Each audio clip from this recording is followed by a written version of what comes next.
In this presentation, we are going to look at backward elimination. It is a variable selection technique that is used in multiple linear regression.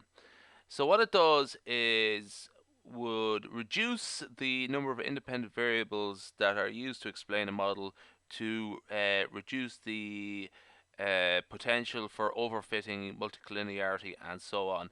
It is in observance of what they call the law of parsimony. So anyway, we are using SPSS version 19, and the dataset we're going to use is mlr2.save.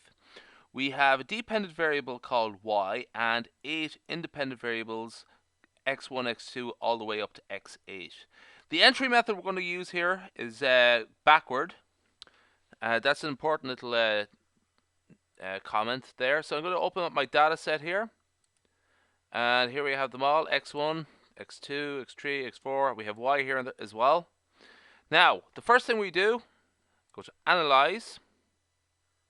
Then we go down to Regression. And then we go to Linear. So there we have it there. That's a good moment to pause. Analyze, Regression, and Linear. Okay, click on those. Now, what I'm going to do here is, I have them selected here. Y is selected here. I'm going to unselect Y, and we would select them there. Then what would happen is we would select all of the independent variables x1 to x8. Now, as it happens, they're in there already, but never mind that. So just click on this button here, and they would go in there. They would all be transferred in here. So we would start off with all 8 independent variables to start off with. Now, the default setting of this is enter, but I'm going to change it to backward elimination. There are other types of settings there. For example, forward selection, stepwise selection, and so on. We're using backward. Now, the options on the side, I'm not going to spend that much time on them. I'm actually just going to click on coefficient estimates, descriptives. Actually, I'm going to unclick that, and I'm going to unclick that. Model square change, I will keep that actually. So now, continue those. It's just I'm going to sort of comment on R squared in later on. So, but other than that, I'm going to keep it as simple as possible. We could also draw residual plots here. Again, this is to determine how well the assumptions of normality were observed, and so on. Okay, there's some more options there in save. I'm not going to look at them right now. There's a lot of interesting stuff there, but I'm not going to look at it right now. Options, again, this is actually step-in method criteria. Now, this is actually relevant to variable selection procedures, but right now I think it's best left for another presentation to discuss like how variables get selected and unselected. Right now, I just sort of this is intended as an introduction, so this is be a bit too complex for an introduction. So I'm going to close that down there. We're going to run our procedure. We're all set to go. Click OK. Now, in the first instance, what happens here is that we have all 8 variables selected. So x8, x7, and so on. All 8 variables get entered into the model. So in the first phase, we have all 8 independent variables. In the second phase, what happens is that x1 gets removed. We are left with the 7 independent variables, x2 all the way up to x8. In the third phase, x6 gets removed, and then x5 gets removed in the fourth phase. After that, there's no no more independent variables are removed from the model.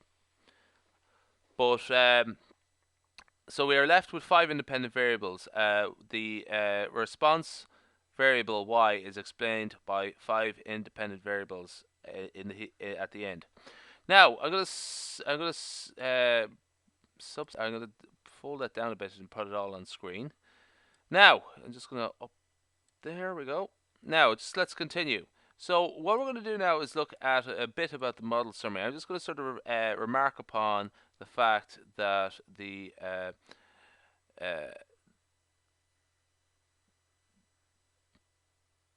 there seems to be a slight improvement in R square change. You notice actually down here, it decreases again. Now, adjusted R squared is not the key metric for how a model should improve or disimprove, but or how a model can be improved by adding or subtracting variables. but it seems to be very consistent the whole way through. But it noticeably there's actually a decrease in this particular instance in terms of adjusted R squared. So anyway, let's move on. That's just I made that comment because it was sort of relevant to a different presentation I made. So it's just to be clarified.